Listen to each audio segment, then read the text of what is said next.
All right. Thanks for joining me, Danny. It's a pleasure to have you on, dude. I've been following your podcast and I really like what you got going on, dude. I appreciate that. I appreciate all your comments and the tweets you have over the past couple of weeks. I'm loving the love I'm getting from you. So I appreciate it, my man. Yeah, absolutely. I got back on Twitter because I wanted to get better at writing. So I stepped away from a few other platforms and wanted to get into my writing side. But yeah, and that's how I found you. And then I actually really found you when Gary V was doing his book deal. There was like 12 hours or whatever, you know what I'm saying? When he was like every 12 books he'd airdrop us an NFT or whatever. And I'm actually really curious to figure out what that would be. But that's how I first heard of you, because I bought a few books. I bought like 12. And then it was circulating that you had bought some, and then Gary V gave you a shout out on one of his episodes. And how many books did you end up getting, dude? I ended up getting 266, something like that. 280. I bought 24 airdrops. So Okay. whatever that took, 24 times 12. How many did I buy? Yeah, I don't 288. know. 288. All right, there you go, dude. So what, you got a team? Are you gonna do a giveaway, or what are you gonna do with all of them? Yeah, I'm gonna give away a bunch of them. And yeah, you got to. For just people who follow me, I think it'll be a good Christmas gift as well for people. Oh, so yeah, man. I'm very excited. Yeah, and you can never go wrong with anything Gary V, in my opinion. Exactly. But hey, man, I've listened to a lot. I've binged your podcast, dude. I've listened to a lot of episodes. Thank you. And I kind of want to get your story though, because I listened to I think it was episode 48 when Tej interviewed you. You kind of traded places with him, and at the beginning of the podcast, he talks about he reads the email from like September 2019, right? And I feel like in any creator's journey, this type of thing happens where you get to this point and maybe you're comparing yourself to other people a lot. Maybe you just are like, what am I doing? So why don't you take us just through like your mental process of how you get there, how you get out of that, and what's going on, man?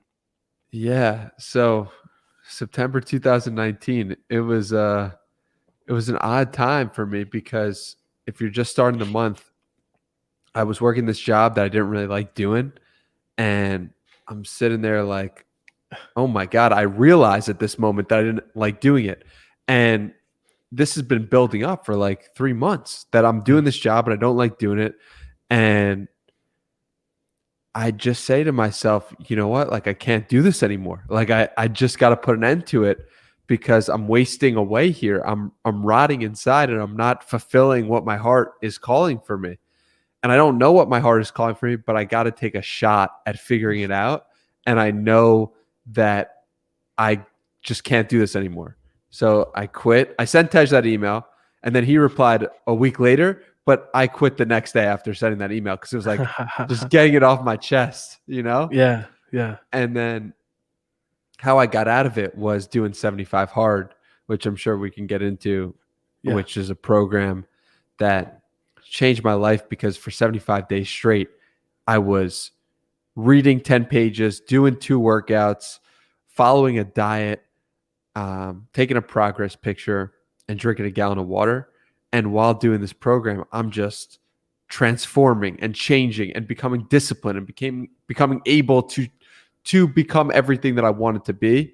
And I start saying, oh, I'm going to become a personal trainer, and going down that rabbit hole for a little bit. And it was just an exciting time for me, because, write that email that you're talking about, episode 46 in September 2019. That email is like, literally, I didn't know what was coming for my life. And that's such a crazy thing, is like, I know now today what that email was leading to, but at that moment I had no clue. Yeah. And it happens like that, dude. You just, when you get something off your chest, and you start to realize, like, I got to be true to myself, because I've been in a similar position where you got to just bite the bullet and be like, dude, I can't be here anymore. I had a similar position, like at a high stakes sales job, and we were with a big corporation, and yeah, man, it's crazy when it goes down like that. But it's freeing, even though you don't know what's going on or what's going to happen, right? It's nice that you can kind of be true to yourself and start getting on the right track. So take us through 75 hard, man. I've heard of that. I haven't done it. I like I exercise it and do all my stuff, but tell us about your experience with 75 hard. Go ahead. Yeah, so it was just a time of growth, a time of incredible friendship building with my friend Tej. It was a time of just learning who I was, understanding that some of the habits that I'd been building were helping me in that moment. Like I'd been working out for 2 years prior, and then I really took it to another level with the program. And, I was raising my self-image. I was going from a person who was not really capable of doing what they said they were going to do to being someone who did what they said they were going to do and prosper from it. And in that time, I'm listening to Andy Frisella's podcast, MF CEO at the time. Now it's Real AF. But like, what the thing is, when you do things that help you, you do more things that help you. That's the crazy thing about the benefits of like when you're rolling. You know what I mean? It's like, it's crazy. So I'm just really grateful for that program. It changed my life. I'm on it now, day 50 actually of the third time I've been through it. So, wow, dude. Right on. Yeah. That's incredible. So I'm curious though. So you're going through 75 hard for the third time, but in a couple of your podcasts, you mentioned like some of the previous things that you've done. So you start a blog when you're 15. Did I get that right? Yes, sir. All right. Right on, dude. You know, what's so funny? Little side note. So you had posted on Twitter, like today, you're like, what does a podcast host need to do? And I said, research. Yeah. And I was like, oh, dude, I'm going to fall flat on my face in this interview, dude. If I, you know what I'm saying? I'm like, oh, I can't say that, dude. You got to knock on wood or something. Because you're great. Like I listened to the Tom Bilyeu episode, and I think as like a podcaster, like podcaster to podcaster, it's like an incredible feeling. Like when you hit Tom with that 5-year-old story, and he was like, whoa, yeah, I didn't even think, you know what I mean? Like that's a great feeling. Yes. And the reason why I do that is because one, it makes me feel good to connect with someone else in that moment. But two, I loved it when I was just listening to podcasts for the first time, and I don't know who it is. I'm just listening to it, and I'm like, wow, that interviewer really came prepared. And I feel like I'm not wasting my time now as a listener because I know the host really cares. Yeah. And so it always stuck with me. I didn't know that it would stick with me. And one of my favorite podcasters in the world, Joe Rogan, does not do that. So it's not like it's a need to have, but when it happens, I'm always like, wow, me and the host are now tighter because of it. Yeah, absolutely. Well, and everybody, I think if you're a podcaster, you kind of end up in that trap of like comparing yourself to like Joe Rogan, but that dude's been doing it forever. And I don't know, he didn't even need to do research. I mean, he's told stories where he's like, I didn't even, he's like, I don't even know who this guy was. He just showed up and he was on my schedule. You know what I'm saying? I'm like, oh, geez, dude. But yeah, I thought that was great. Anyway. All right. So let me bring it back because you start your blog, you do a couple things. And I feel like, again, as like a creator and a thinker, like this happens to us all where we like go down, boom, boom, boom, boom, boom. Right. We have so many ideas and you start your blog, you start a website, you wanted to start a website like Carpe Diem, right? Yes. Like the plan of your initials, right? Yes. And you're into drop shipping and you're all these things. And you just, you dabbled with, you went down the rabbit hole of being a personal trainer. Tell us like what your mind goes through when you have all these ideas and how do you pick one to stay with and what do you do there? Yeah. See, this has been the biggest. Oh man, I'm so happy you brought this up. You're impressing me with Carpe Diem because I genuinely forgot about that. Carpe Diem was the name of the website that I wish I created when I graduated college because I had it in my head, but I got distracted by the money of life. And I was like, let me go down the money rabbit hole instead of the thinking rabbit hole. Yeah. But The thing is with me, it's like I got so many ideas and I'm so constantly pulled in different directions. But what I've been able to do well over the past year is stick in one direction, stick with one focus of the podcast, and say this is the whole that I want to devote myself to. And it's helpful because I could choose any guest I want. I can go down. Right now, I'm interested in NFTs and talking about that a lot. But I didn't even know what NFTs were when I started the podcast. So it's like, it's this beautiful thing where my interests have changed slightly, but at the same time, I can go with those changing interests because I love talking to people and realizing that was my core of connecting with another human being through communication. That is my North Star. And it's like, that can go in so many different directions. That could be a TikTok video. That could be a Instagram post. That could be whatever. I'm not just a writer. I'm not just a podcaster. I'm a communicator. And so when I understood that and really crystallized it through just following where my own joy was, my joy was having these phone conversations with people, random people from Twitter, and connecting with them in that moment. Why? Because I enjoy communicating. I enjoy connection.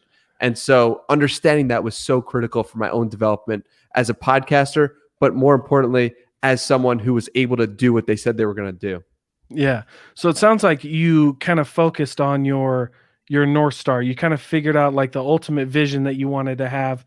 And then anything that kind of fit under that. Cause I remember listening to that and you were like, I wanted to do this, but you got into drop shipping, started chasing the money, but then you created a drop shipping course that was kind of like changed that whole course thing, right? Yeah. So I created this drop shipping course where I wanted to give an inside look at what the drop shipping store that I was creating was. At the time in drop shipping, it was kind of like only certain people. It was weird to show your store. It was weird to like, you would protect your ads. And I was like, nah, I'm going to just show everything. And that was really cool because it was not something that people were doing at the time. Did it benefit you? Did it work out for you? Yeah. I mean, it benefited me in the sense that people knew me as like a transparent person, but at the same time, I don't know if I fully did that project to the best of my abilities. Looking back on it, in the sense of I gave an inside look for 10 days when the store became profitable, but I didn't take it from profitability to the next level, which I could have done looking back on it.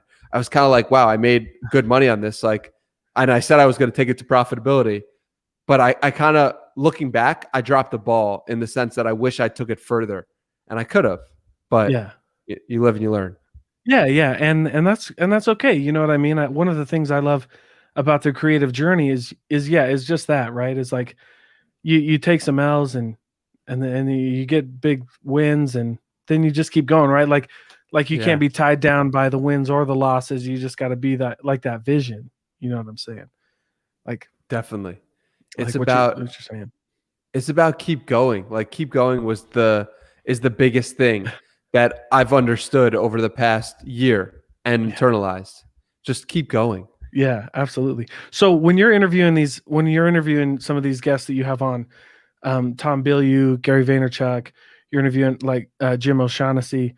Do you ever get like imposter syndrome? Do you ever feel like you're not supposed to be there? No. The reason why is because I've worked on myself to the point where I know in my head that I'm going to be having conversations with these people, and it's only a matter of time until I actually do. I'm putting in the work. I'm doing as much as I possibly can. I'm learning about interviewing. I'm making this my craft and my mission so that when I inevitably do go onto the big stage, it's not intimidating. It's just somewhere I've already been in my mind. And I know I'm putting in the work on myself so that I can have a conversation with these people. And you do it enough times and you say to yourself, oh, I really do belong here. But I genuinely did not. I'm talking to Gary Vaynerchuck. I didn't have a sense of like, I don't belong here. I had a sense of like, wow, this happened way faster than I expected. Let's go. Let's give this our best effort. Yeah. You know? Yeah. And I think a huge part of it also is that I've won before even having the conversation. The joy for me is not from people watching it or how many people watch it, or if I say something I'm not supposed to say. The joy for me comes from connecting with a human being in that moment and I've already won by having that conversation. So it's not like I'm Yeah. trying to be anything or be anyone. I'm already there. I stepped onto the field, so I already won. And from that place, it gives me the joy and freedom to express myself as I truly am without really caring about the outcome of it, detached from the outcome. Of course, I want it to be amazing. Of course, I want people to see it and know it, but I also don't care because I'm winning by just talking to you right now. Yeah. Yeah. And I like that a lot. I think, again, just as we get into this, how to help people grow. I mean, it just, that happens, but you answered imposter syndrome probably perfectly, because it's not about whether or not you should be there. It's about who you are when you show up. It's about that presence that you bring with you. Because it doesn't really matter what happens. You're there, you know what I mean? And you get to experience it. And it can only, like, I believe that things can only work out like for your good. You know what I mean? Like win or lose, we got to learn something and keep going. One of my favorite authors, Ryan Holiday, wrote a ton of books, but he wrote a trilogy on, and he's very stoic. But he wrote that trilogy, and in that he talks about, the obstacle becomes the way, and it only works out for your good, and you just got to keep going. You know what I mean? And what really kills you is your ego. And I feel like imposter syndrome kind of comes down to like ego, like, you know what I mean? Absolutely. And understanding that I've had episodes that I've thought I've done poorly in the past, and people being like, yo, that was an amazing episode. And I'm saying to myself, if what my perceived worst is still good in some people's eyes, okay, like I really can't fail, because that was really bad in my eyes. And some people still were saying that was good. So what's the deal here? Yeah. I've had those too. I had one episode where I was like, man, nobody's going to listen to this. It was the shortest one. It was like pulling teeth to get this guy. Cause I originally started the podcast to like help small businesses in my local area, like share their story and get out there. And it was nice because like, I get this episode and it was like pulling teeth to get this guy to talk. And I was like, nobody's going to listen to this episode. And it was like one of the highest ones I've ever had. And I'm like, all right, well, that just proves like, it's not about you. Yes. You know what I'm saying? You are serving as the facilitator for something greater. And what your perception of the art that you both created in that moment, that your perception doesn't matter, because that's only one POV from the entire slate of people who will actually judge it. Yeah. Oh yeah, absolutely. And I've had times when I'm like, man, this episode crushed it.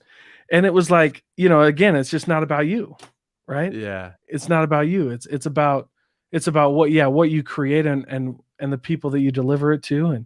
And man, it's crazy. So tell us about like what got you into podcasting? What made you, I mean, I know you're a communicator, but where did the idea come from? Like, how did it get started? Yeah. So like all great ideas, it didn't come from myself. It came from friends telling me, 3 friends separately telling me, hey, you should start a podcast. First time, nah. Second time, everyone's got a podcast. Third time, okay, like, there's something here maybe, because you're the third person randomly to say that. Second thing is that they were just all these phone conversations I was having with people from Twitter saying that, like, this was an amazing conversation. I was enjoying it so much. I was like, we should record this. And that turned into the podcast slowly but surely. So what about you, man? I mean, you have such a peaceful presence that I'm just in shock. Like, the way you speak and your demeanor puts someone at ease. So how did you get involved in podcasting? I got in podcasting actually kind of like the opposite. I was like, dude, I've always wanted to start a podcast. I actually didn't know how many were out there because I'd never met somebody who had one. And for me, it was like only the big guys had a podcast. So I'm like, this is crazy, dude. So I started it anyway. It was like March 2020, the pandemic hit, and I wanted to give an outlet because, nobody will listen to a 3-minute radio commercial, but they'll listen to a 60-minute podcast or a 90-minute podcast. That's a great point. It's a great point. You know what I'm saying? So I was like, well, let's get these people on and have them share their story in a long form interview. And we'll do that. but as far as but I got a lot of the skills from I've just been in sales my whole life. Mm. Um, and so I actually talk to people about this all the time, like how I had to learn sales, like, cause I'm not a small guy. Like I'm bald, I got a beard, I have a big tattoo. You know what I mean? Like you wouldn't come up to me and be like, you know what I mean? I wouldn't be your first person to be like, that guy would be my friend. You know what I mean? So I had to learn so I had to learn how to like present myself, and like my tone had to be right. And because like when I was a first sales guy, man, I was stoked. I was like, I got a sick product. You need it. I'm ready. And like in the human brain, you know, there's, I mean, obviously there's a difference in my head, but in like a customer's head, there's no difference between me being like happy and assertive and like I really want you to do this, and like danger for some people. You know what I'm saying? So, but no, But but I appreciate that's so interesting. It's so interesting because you could feel at ease and peaceful just from listening to you speak. Seriously. And it's like, I don't know if you're tall or short or big, like I just know the voice and how you're presenting on the camera, and it's very peaceful, and it puts the listener, I'm sure, or at least myself, at ease. Like, oh, this person is just here to get the best information, and let's get to it. Yeah, so man. If you listen to any of my episodes and figure out how I could become more like that, or if you think I need to be, let me know, man. Because seriously, it's a massive skill you have. Oh, well, I appreciate that, man. And that means a lot coming from you. I really, man, I needed that. But no, I love your podcast. I think that's what makes podcasting so unique. Cause I have a friend here, like I'm calling out of Utah right now. And I have a friend who, he's a DJ at one of the local radio stations and been doing that forever. And he's got his own thing, and he's got his podcast, and we have a little kind of like community of podcasters here in Salt Lake. And it's just nice because like, that's what makes me want to listen to your podcast. It's like, that's Danny Miranda's podcast. You know what I mean? And that's my homie's Dre. And it's like, that's Dre's podcast, because it's just nice, and everybody kind of brings their own unique style. And there was we actually had an experience, and I'm curious to see if you've like ever had one of these, but we had one experience where there were like 5 or 6 of us on a podcast, 5 or 6 of us who have our own podcast. And there was this author who was local in Salt Lake, and she wanted to she called it like her podcast tour. She just wanted to go on all of them and talk to everybody. And it was so interesting because she went on every single one of them. She did like 6 or 7 podcasts, and I listened to all of them and learned something totally different. So everybody's got a different style. You know what I mean? So I love that. I love that. Yeah, that is something. It's so funny that you bring that up, because a good podcast is authentic to you and who you are. And so if the person is saying the same thing on every podcast, it's a sign that, the host potentially is trying to be someone they're not, or the guest is trying to be someone they're not, or try to present the same image of themselves in many different places. Yeah. But the truth is, we are different based on the person we're talking to, even ever so slightly. And so if you are doing it right, from my perspective, each conversation should be different. And so it's interesting that you noted that. Yeah. And it's just like, you and we all had our different themes, but she was promoting her book, and it was like, it was cool, man. It was a lot of fun.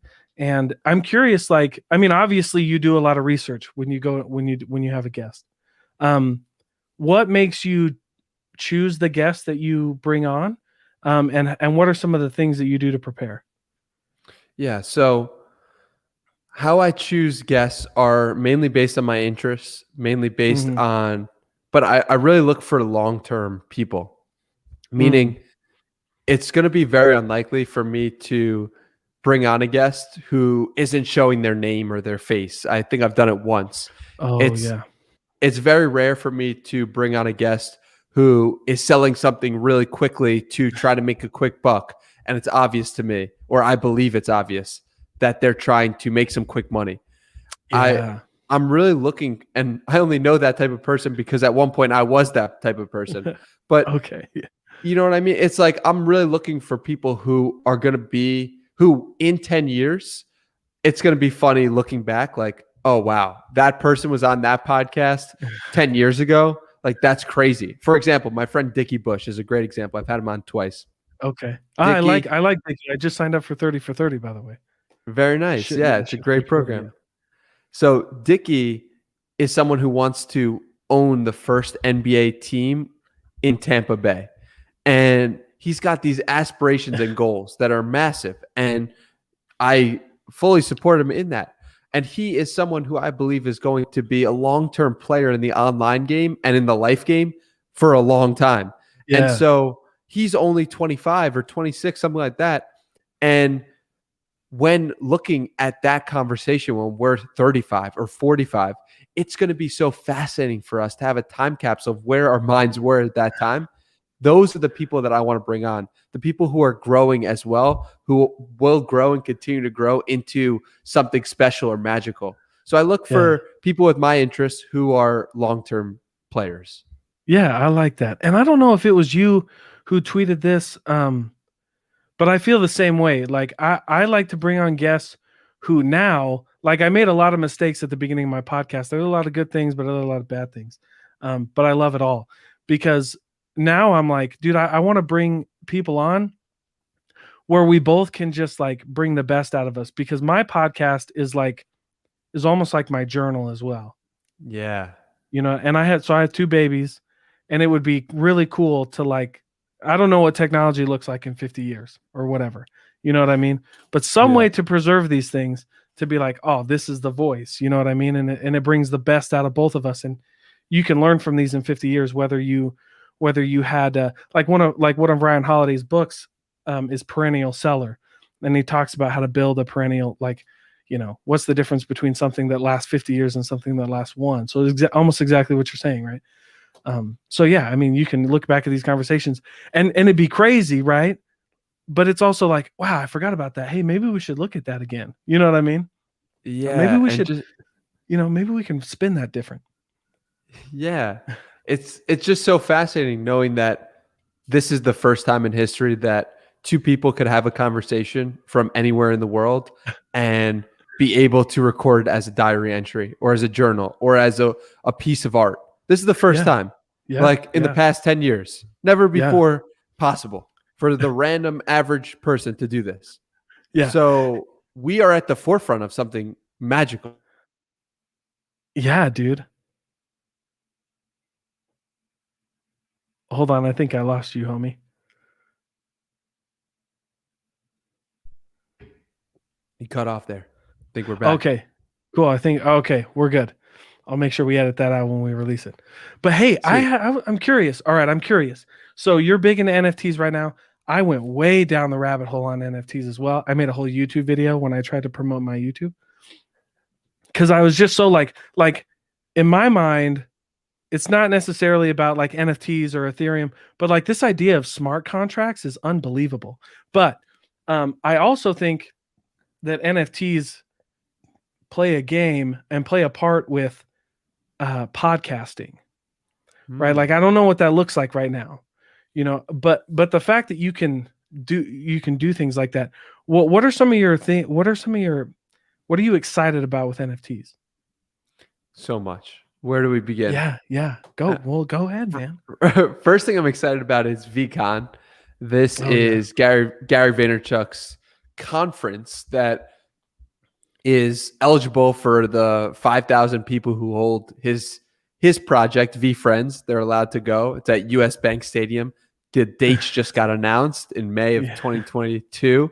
And I just booked my tickets. I'm so excited for that. This is the first ever conference that you could go to, but the only way you could go to it is if you have an NFT of that project. Yeah. Crazy. Another thing I'm excited about is the restaurant, right? Gary Vaynerchuck's got a restaurant where it's coming out where you could probably only go to it if you have an NFT reservation or token. I don't know exactly how it will work. The details haven't been ironed out yet, but so cool from that perspective. And then also, I just think about the idea of communities being created today that are turning into businesses. So before, in the previous world that we lived in, you needed to create a business at the top, and then you would say, all right, we're going to sell this product, or we're going to sell that product, or we're going to go do this. But now it's different. The communities are being created at the base level, and people are buying into these communities, which are then able to have status in the world, and then they can partner with different companies and brands. It is the craziest thing. When you look at Bored Ape Yacht Club, worth currently $1.6 billion in Jeez, dude. 100 something days it launched ago. 100 something days, $1.6 billion. How did that occur? They built a community from the ground up that is now getting partnered with Arizona Iced Tea, and it's crazy. So how, like, that part fascinates me, that no one at the top said, we're going to partner with Arizona Iced Tea, we're going to build this or that. They just built a community from the bottom up, and all these crazy things have happened. And I look at that and I'm like, doing the podcast, I'm like, building the community from the bottom up. And that's like going to lead to things that I can't predict in this moment. So those are some thoughts on NFTs. Well, you're absolutely right, because it's crazy, because there's a guy here in Salt Lake. I'm trying to get him on my podcast. He's right down there on State Street. I need him to come on. But he's Chris Lee, and he's one of the co-founders of Artifacts. They did the NFT sneakers. I don't know if you're familiar with that project, but like, they built these insane sneakers. And if you bought the NFT, you got the actual shoe. Wow. Like, so they partnered with these people, and they were selling sneakers for, $30,000, $50,000. Wow. That is crazy. Yeah. And that's the thing.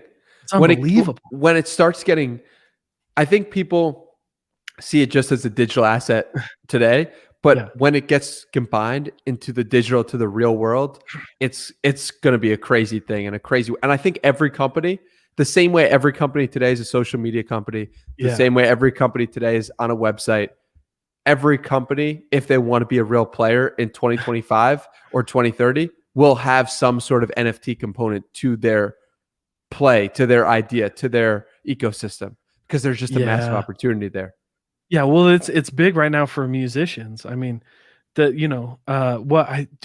it Tory Lanez? Yeah, Tory Lanez sold, I can't even remember the number, but it was like $1 million in an hour or something like that with this NFT. 1 million, dude, and over 1 million NFTs for $1 each, right? Yeah, it was something ridiculous, and I'm like, dude. And but you know what the beautiful thing about that is there's no middleman. All of that is Tory Lanez, all of it, and he gets it every time it sells. He gets it. Exactly. That's such a key point. The resale of the artist. When I sell a painting, how come the artist doesn't get credit for it or get money for that painting? Because there was no way to track that system. Now we can have that occur. And that is such a beautiful thing, giving power back to the creator, to the artist, to the musician, to everyone who creates something. They're going to be able to get a royalty for it. And that's amazing. Yeah, dude, it's incredible. And you've had a few people on, talking about NFTs. It feels like so many people are getting involved who I didn't think would have normally been involved like that. Like, you know what I mean? Like, okay, so for example, like the big one, I was like, Tom Bilyeu. Now, it doesn't surprise me today, but like 3 or 4 months ago or 6 months ago, when I was following him, he starts popping up like, hey, any dev players in there? And I'm like, whoa, dude, this guy's in it, man. But I mean, good. I mean, dude, if you got it, go, man. Because that's a great way. But here's the cool thing about NFTs, and I think this goes back to one of the points you were talking about earlier, of like no quick wins, because there's no, if you try to win quick in NFTs, you get screwed, man. I mean, they'll smell the bullshit. You know what I'm saying? Yeah, it's long term, and I think that short term people are actually winning, but I think that's gonna get wiped out in the next 12 months. Is like, I think we're in a bit of a cycle right now where you can do short term gains, and you're seeing a lot of people playing short term in terms of trying to do scams and all these things, but it'll all get wiped out over the next, whatever it is, year, 5 years. I don't know how these cycles are going to work, but it is going to be really interesting to see how the people who are playing for 2049, like Gary Vaynerchuck and Tom Bilyeu, actually attack this. Yeah. And you know what? I want to see, because I actually got interested in NFTs and like DeFi like specifically DeFi, because I like the fact that you can use these smart contracts for I'm thinking like real life applications. So like titles on homes. I think like this will never happen because of the systems that be. But like, could you imagine like decentralized voting, like blockchain voting? Like there's no way to fake that. You know what I'm saying? It could And happen. you're talking about and you're talking about a seed phrase that is, I mean, virtually like impossible. Like there's absolutely no way you could hack that, right? Everybody's got a seed phrase, everybody's got to vote. You can vote right from your phone. Everybody's like, why would you do that? I'm like, because you have a seed phrase. Like, don't tell me you can't vote from your phone. I can buy a $2 million beach house and you know what I mean? In California on my phone, homie. What are you talking about? Yeah, it's gonna revolutionize society, and it's really interesting because it's a whole new world, and the applications for it, I believe, are only limited by our imagination, and we can't possibly predict them today. The same way we couldn't predict in 1996 that you just be able to press a few buttons on your computer or phone to get a taxi to your house and take you to someplace new. Same thing's going to happen with NFTs and Web3. It's like the applications are impossible to predict because they have to be built on top of each other. And so I'm excited. Yeah, dude, absolutely. And it's absolutely, it's going to be crazy to watch. It's going to be crazy to watch. So let me get back to you though, real quick, dude, in your journey. Like what are you mainly focusing on a podcast right now? Like what else you got going on? Yeah, we got the podcast as the main focus, and and got some other projects in the works that are very soon to be released or announced. I'm very excited about. But just the podcast, just spreading the energy, just building it up, just becoming a power player in this space in the next 5 years. That's the mission. That's the plan. And I fully intend to do it, you know? Let me, I have two questions for you. The first one, just like got brought up. So you said like when you're picking guests, you try to pick long player games. One of the things you said was you used to be the quick guy. What Definitely. What made you evolve into what you are now? Like what caused you to change your path? Yeah, 75 hard. I noticed it, man. Really? Okay. Yeah, I noticed that I noticed that in order to create what I wanted to create in that program, I needed to be playing a game way longer than 75 days. But I needed to be able to put in the work in the moment to do what I needed to do. So that was the big thing. Okay, cool. Because I feel like, we all kind of have that evolution.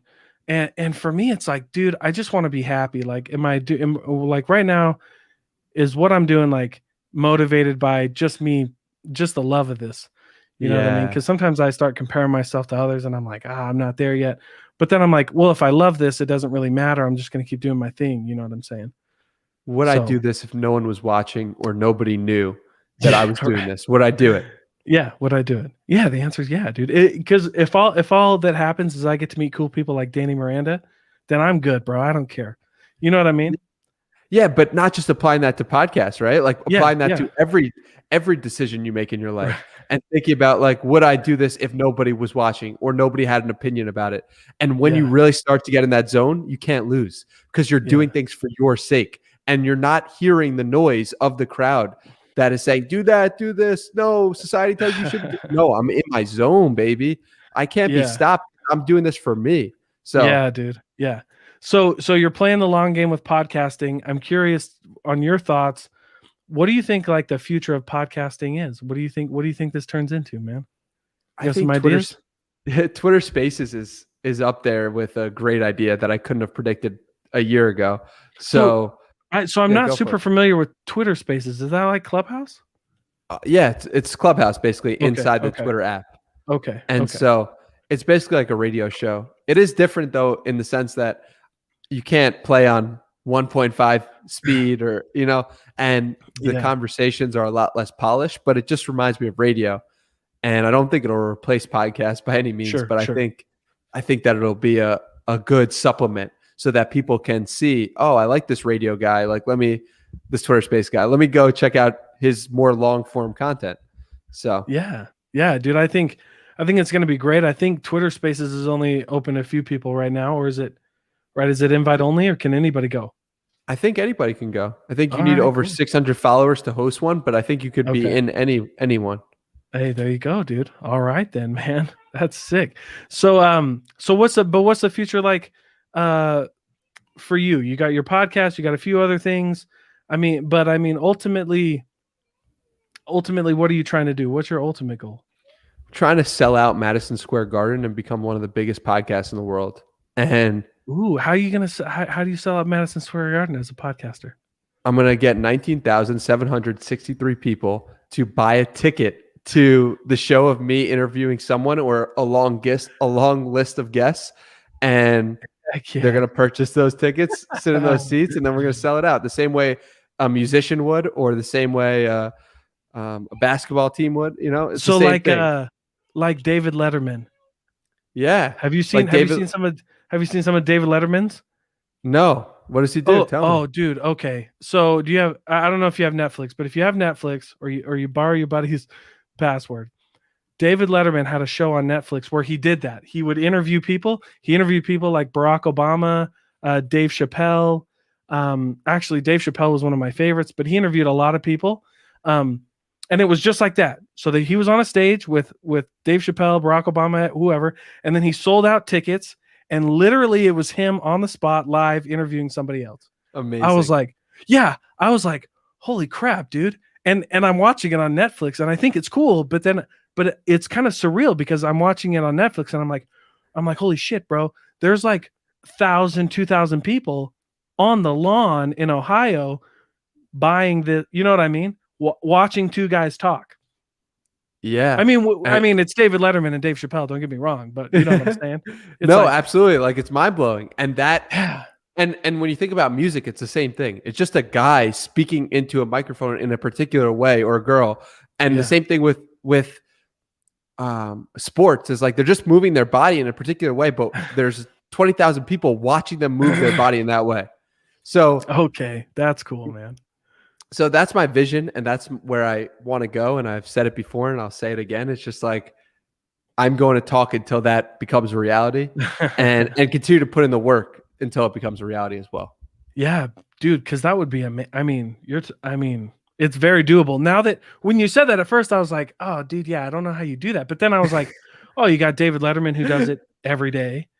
You got these talk show hosts who do it every day. So I'm like, yeah, why the hell not, bro? Get it. And I'm so happy you said that, because I think our first inclination when we don't have a model for it in our head is, nah, that's not possible, or what are you talking about? But once we do have a model, we can say, yes, like, let's do it. And I'm so happy that you brought up David Letterman, because now I have another model in my head for I can emulate. But before, what I was looking at was artists and rappers and musicians, and saying, oh, if they could do that, I could do that too. Yeah. So thank you for bringing a new example, my man, to the table. Yeah, I mean, and so I have a few, and I'll ask you a couple last questions before I let you go, because you've been more than generous with your time. But I have a few people that I look up to in the podcast space. Not that I listen to, but like, you know what I mean? There's a difference between like when you listen to somebody and then when you study somebody. Mm-hmm. You know what I mean? And David Letterman is one of the people that I like to study, because he gets in some of these Netflix specials. He like digs, and it gets a little uncomfortable. And you're like, dude, David Letterman just asked that in front of 3,000, 5,000 people. And, and this guy's like, oh, he interviewed one of those ones where he interviewed Jay-Z. And he asked Jay-Z a question, and Jay-Z was like, nah, I don't want to, you know what I mean? He was kind of like, I'm not going to answer that. I'm not going to talk about that. And then David asked again, and I was like, and you just hear the audience, dude. Everybody's like on the edge of their seats. They're like biting their nails. This is uncomfortable. And then it keeps going. But I'm like, holy crap, dude. You can do that. You know what I'm saying? That's insane. I gotta watch it. I gotta watch that. You got me so excited to watch it. So Jay-Z, Barack Obama, David Letterman. He interviews a bunch of other people, but those three were cool because like he talks about stuff that's a little uncomfortable. And as a podcaster, you're like, okay, maybe I can do that. Maybe if I learn how he did that, I'm not David Letterman, so maybe he's getting away with that a little bit because he's David Letterman. But I think a little bit has to do with the questions that he's asking and how he asks them. It was a great one, dude. It was phenomenal. I'm queuing up the Jay-Z one tonight because I'm so stoked to check that out. So who are some of your podcast, who are some of the people that you study? Who are some of the people you listen to? So Tim Ferriss is a big one. He's so, I like it. The way he breaks down questions, how he talks, and I'm just really fascinated by his approach to life in general and also question asking. So I compiled a huge list for that. Chris Williamson's another one who I'm just fascinated by his peace and presence. That's Modern Wisdom is the podcast that he runs. And I'm really appreciative as a fan of his show. And I just study him as a interviewer. And then I would say I don't really study Joe Rogan in the same way, but I'm definitely aware now after doing it for the past year of how he's doing things, why he's doing them, the method to his madness, and just like how he's approaching it. And it's very hard for me to be in this position and not look at someone and say, how are they doing that? And I'm just constantly trying to take things and I'm pulling from you the way you are peaceful and the way your mannerisms and how you're able to elicit a calmness within the guest. That's something I want to take for myself. But it's like I'm pulling all these pieces from people, and it creates something magical if you can study everyone you meet, everyone you listen to, and I'm just constantly learning.